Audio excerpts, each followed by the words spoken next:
어제는 은혜를 받은 자라는 제목으로 말씀을 살펴보았습니다. 예수께서 베드로와 야고보와 요한을 데리고 변화산에 체험을 했었고, 그 후에 산에서 내려와서 귀신 들린 아이를 치유해 주는 장면을 보았습니다.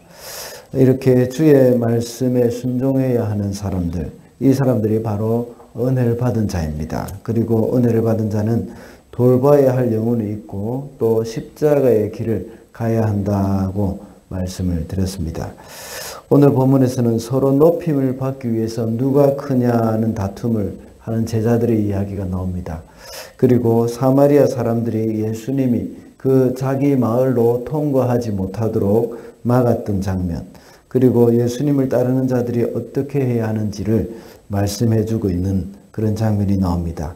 이 말씀을 통해서 오늘은 예수를 따르는 자, 주를 따르는 자라는 제목으로 말씀을 살펴보겠습니다. 첫째로 주를 따르는 자는 섬기는 자입니다. 48절 말씀을 보겠습니다. 그들에게 말씀하셨다. 누구든지 내 이름으로 이 어린이를 영접하면 나를 영접하는 것이요, 누구든지 나를 영접하면 나를 보내신 분을 영접하는 것이다. 너희 가운데서 가장 작은 사람이 큰 사람이다. 예수께서 이 말씀을 하신 배경이 중요합니다. 이것은 제자들이 서로 다투어서 누가 큰 사람이냐 하는 문제로 이렇게 서로 논쟁이 일어났기 때문입니다. 그래서 예수께서는 이것을 아시고 어린이 하나를 데려다가 곁에 세우시고 말씀하신 것입니다. 특별히 너희 가운데서 가장 작은 사람이 큰 사람이다 라는 이 말씀 가운데서 우리가 힌트를 얻게 됩니다. 여기서 말씀하시는 가장 작은 사람, 이 사람은 이 섬기는 자리에 있는 사람이라는 겁니다. 예수님께서 인정하시는 큰 자는 바로 섬기는 자라는 겁니다. 그때 당시의 문화를 볼 때에 가장 작은 자, 지금도 마찬가지겠지만 가장 작은 사람은 이 섬기는 사람, 큰 자를 섬기는 사람이 작은 사람이라고 볼 수가 있는데, 그러나 하늘나라에서는 이 섬김을 받는 사람이 더 작다는 겁니다. 하나님 나라에서는 섬기는 자가 더 큰 사람이라는 것을 말씀하고 있습니다. 예수님께서 인정하는 그 큰 자는 바로 섬기는 자라는 것을 말씀하는 것입니다. 섬김을 받거나 다른 사람에게 높임을 받는 사람이 큰 자가 아니라 다른 사람들을 섬기는 사람이 바로 주님이 인정하시는 큰 자라는 겁니다. 이렇게 예수님의 가르침은 세상 사람들의 가르침과는 반대되는 것들이 참 많습니다. 제자들 중에 서로 자기가 큰 자라고 주장하는 가운데서 예수님께서는 섬기는 자가 큰 자라고 말씀하시고 있는데, 그렇기 때문에 예수님을 따르는 사람인 우리도 역시 섬기는 자로 살아야 한다는 것을 말씀하고 있습니다. 우리가 어디를 가든지 무엇을 하든지 어느 위치에 있든지 섬기는 자로 살아갈 때에 하나님은 우리를 통해서 영광을 받으시는 겁니다. 우리가 비록 이 다른 사람 앞에서 드러나거나 또 다른 사람이 이 나를 높여주는 그런 일들이 없다고 하더라도 내가 지극히 낮은 자리에서 다른 사람을 섬기고 다른 사람을 드러내는 그런 일들을 행할 때에 하나님께서는 우리를 향해서 큰 자라고 말씀하시는 겁니다. 둘째로 주를 따르는 자는 다른 사람을 인정합니다. 50절입니다. 그러나 예수께서는 그에게 말씀하셨다. 막지 말아라. 너희를 반대하지 않는 사람은 너희를 지지하는 사람이다. 요한이 예수님께 말씀드렸습니다. 어떤 사람이 주님의 이름으로 귀신을 쫓아내는 것을 보았다고 했습니다. 그런데 요한은 그 사람이 자기들과 함께 무리에 속하지 않았기 때문에 그렇게 하지 말라고 금했다고 예수님께 보고를 합니다. 그럴 때 예수님께서 50절 같이 방금 읽은 말씀과 같이 대답을 하신 것입니다. 이 말씀은 다른 사람의 사역을 인정하라는 겁니다. 우리가 따르는 주님은 나만의 주님이 아닙니다. 우리 모두가 각자 다른 자리에서 다른 역할을 가지고 주의 일을 감당해 나가는 것입니다. 그리고 주님의 일에는 어느 것은 중요하고 어느 것은 중요하지 않다는 것은 아무것도 없습니다. 모두가 중요한 하나님의 일입니다. 교회 안에서 봉사를 하는 것도 마찬가지입니다. 같은 교회 안에서 부서 이기주의가 있는 것을 종종 봅니다. 그래서 자기가 속한 부서가 더 중요하고 다른 부서는 덜 중요하다는 생각을 참 많이 가지고 있습니다. 그래서 때로는 재정을 배정받는 부분에 있어도 역시 이런 부분들이 자꾸 드러나게 되는 것을 보게 됩니다. 우리의 사역은 모두가 주님의 몸된 교회를 섬기는 사역이기 때문에 모두가 균형 있게 성장해야 하고 또 똑같이 동일하게 중요하다는 생각을 가지는 것이 우리에게는 필요합니다. 모두가 중요하다고 생각하고 다른 것을 인정해야 합니다. 교회도 이렇게 작은 교회라고 해서 덜 중요하고 또 큰 교회라고 해서 더 중요한 것이 아닙니다. 큰 교회는 큰 교회에 맞게 하나님이 주신 역할이 있고 또 작은 교회는 또 작은 교회에 맞게 하나님이 주신 역할이 있습니다. 중요한 것은 서로를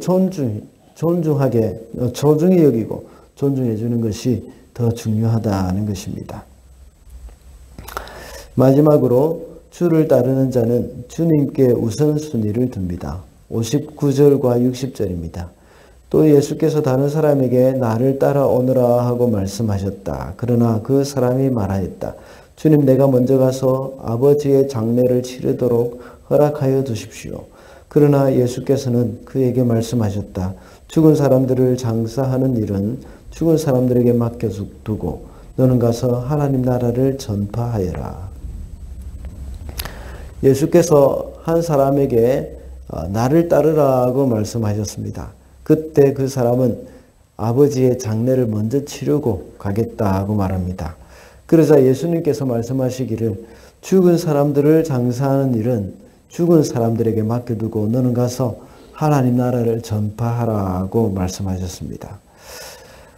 같은 내용이 기록되어 있는 마태복음 8장에서는 가서 하나님 나라를 전파하라 하는 이 누가복음의 말씀 대신에 나를 따르라는 말씀을 하고 있습니다.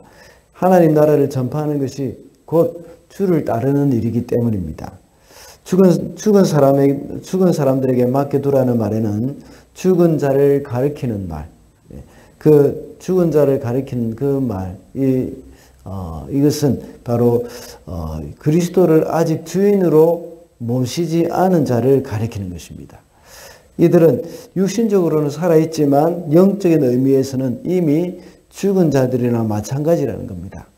그래서 이미 육체적으로 죽은 사람들, 그 사람을 가리키는 그 사람을 장사하는 일에는 이미 주님을 따르지 않는 그 사람들에게 맡겨라 하는 그런 의미에서 또 약간 비유적으로 이렇게 언어 유희처럼 이렇게 죽은 자는 죽은 자에게 맡겨라 하는 것을 말하는 것입니다.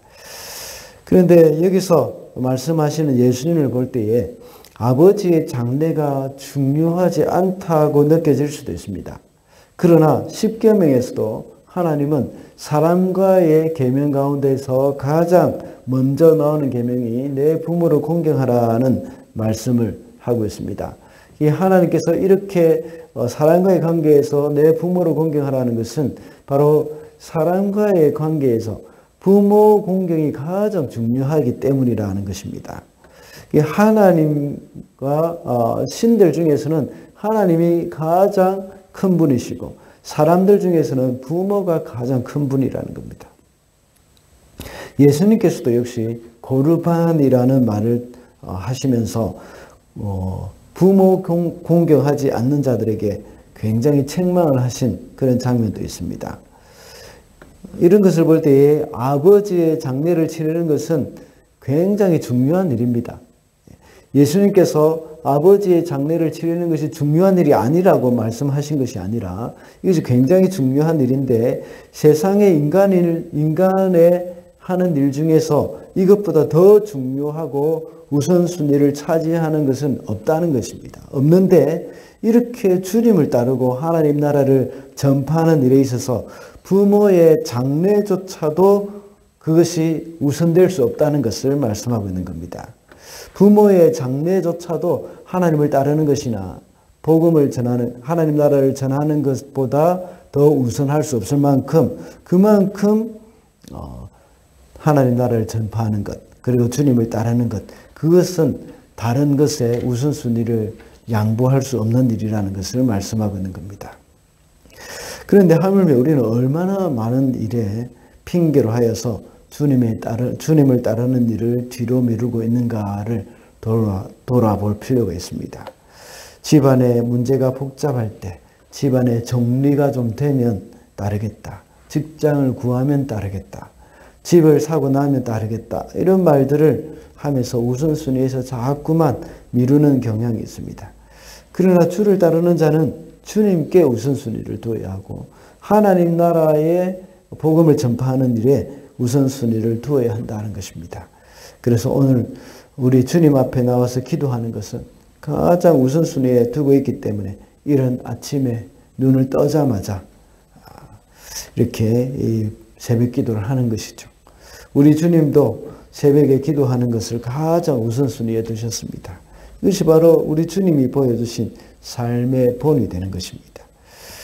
말씀을 맺겠습니다. 오늘은 주를 따르는 자라는 제목으로 말씀을 살펴봤습니다. 주를 따르는 자는 섬기는 자이고 다른 사람을 인정하며 주님께 우선순위를 둔다고 했습니다.